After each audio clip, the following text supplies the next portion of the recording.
Kalungi Vossi, Ndukoyange Ame Chikolomonho.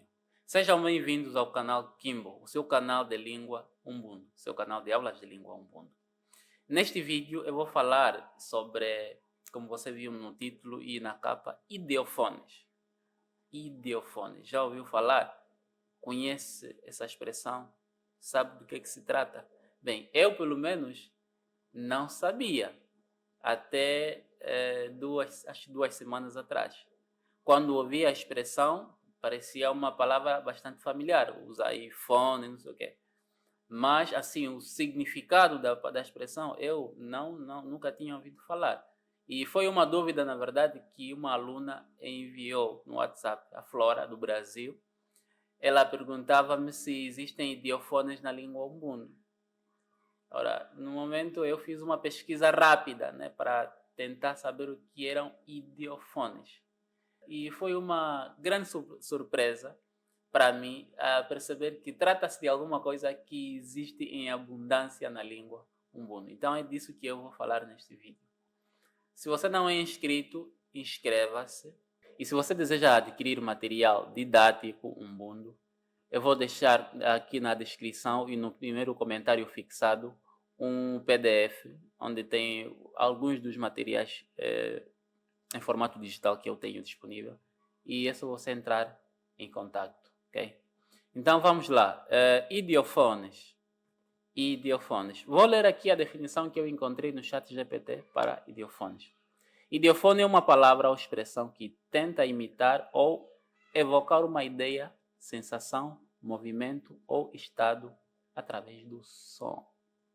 Então é isso. Tanto é que quando eu li essa expressão, quando eu li essa definição, logo me veio à mente algumas expressões que existem no mundo que têm exatamente essa função. Tentar evocar uma ideia ou uma sensação.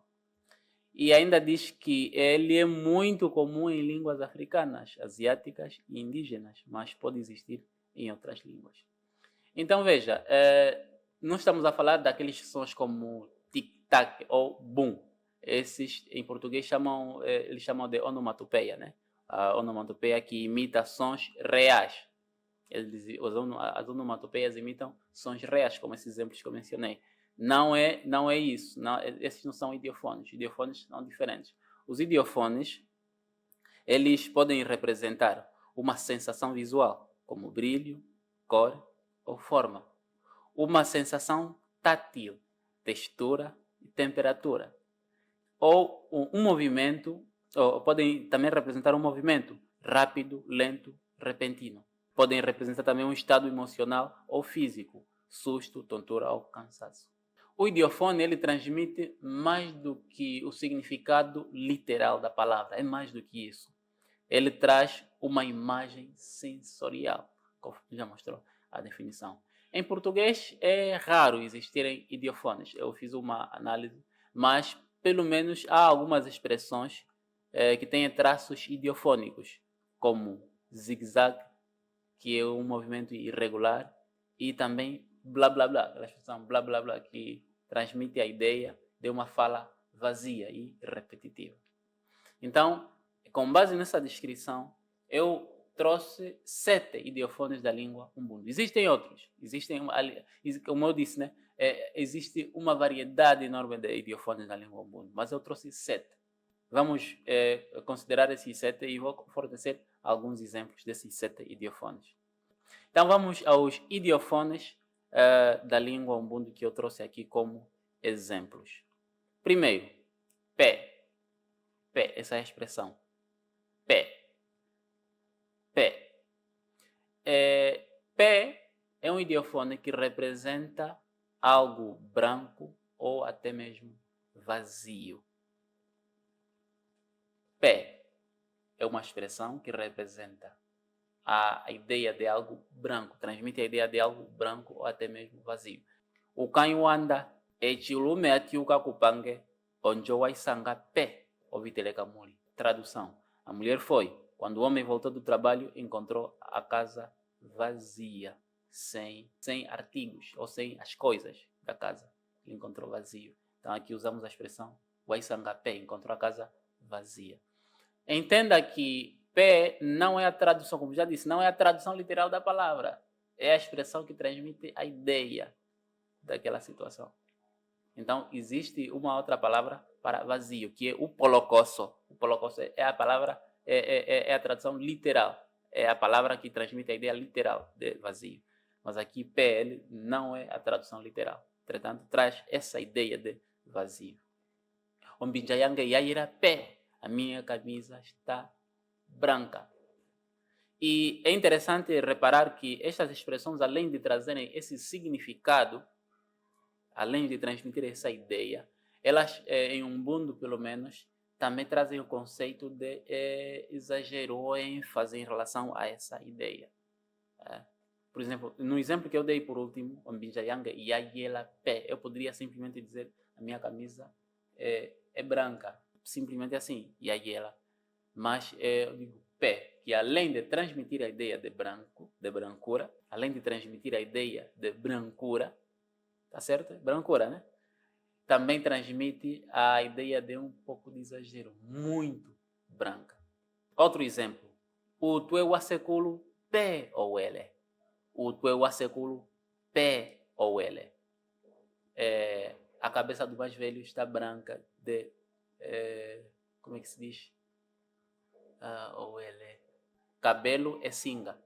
E o cabelo branco da velhice, eu me referi ao cabelo branco da velhice, é ou ele. O teu wasekulu pé ou ele. A cabeça do idoso ou do avô, do mais velho, está branca de cabelo branco. Está cheia de cabelo branco. Então, você quer a expressão pé. Então, esta é a primeira, pé. Vamos à segunda, ngen. Ngen, que traz a ideia ou conceito de vermelho. Por exemplo, olava akusuka ngen. A água está vermelha. Olava akusuka ngen.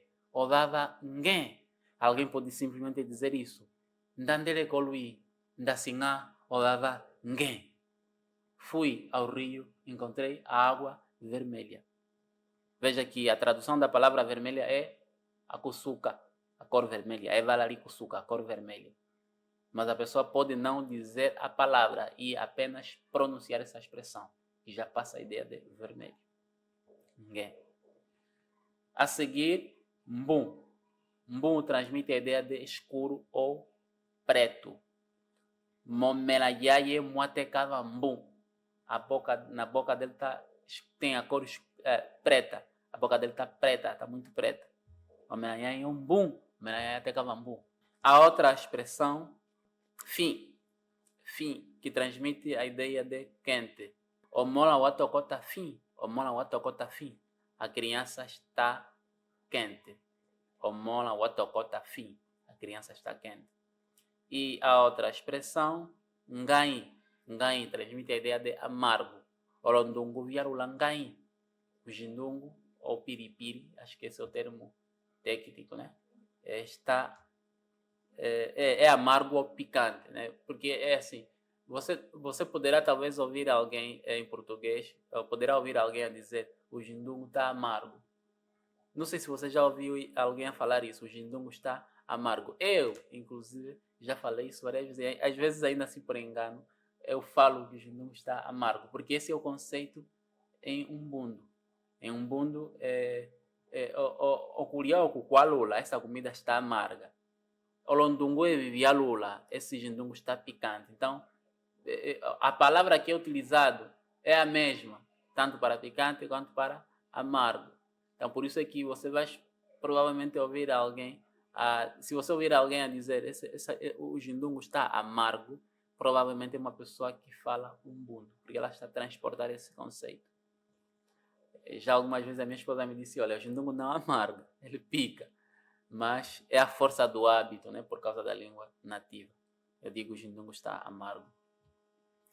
A expressão a seguir, pum, que traz a ideia de frio. Ou seja, não o frio estado atmosférico, não. Alguma coisa que está fria, como a água, por exemplo. Olava talalapum, a água está fria. Aí, pum, traz essa ideia de frio, algo que está quente. A criança está muito fria. E depois, por último, temos a expressão ngon, que transmite a ideia de rigidez. Osia tenangon. Osia tenangon. A terra está dura, está muito rija. Então, isso, de certa forma, acredito eu, acaba facilitando também a comunicação, porque é uma única expressão que ela já traz consigo um conceito. É uma expressão que não é traduzida para o português, mas ela traz um conceito que nos ajuda a entender o contexto de uma forma muito mais facilitada. Se você gostou desse conteúdo, comenta que gostei. Assim me motivas também a fazer mais vídeos e a trazer outras questões relacionadas à língua Ubuntu. Vou ficando por aqui, lembrando que se você deseja, por exemplo, aprender mais, você pode adquirir os manuais em formato digital que temos disponível aqui na descrição. No link na descrição tem um PDF com esses manuais disponíveis. Você também pode solicitar a aula particular. Atualmente eu estou dando aulas particulares. Se não és inscrito, se inscreva. Estamos juntos e até a próxima aula.